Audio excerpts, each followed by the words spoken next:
श्रीलक्ष्मी श्रीमहालक्ष्मी क्षीरसागरकन्यका उत्तिष्ठ हरिसम्प्रीते भक्तानां भाग्यदायिनी।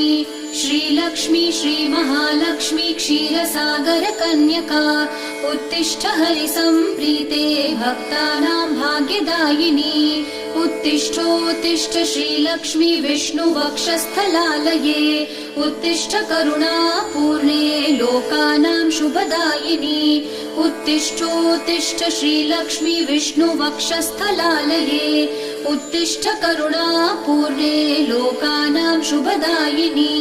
श्रीपद्ममध्यवसिते वरपद्मनेत्रे श्रीपद्महस्तचिरपूजित पद्मपादे श्रीपद्मजातजननी शुभपद्मवक्त्रे श्रीलक्ष्मी भक्तवरदे तव सुप्रभातम्।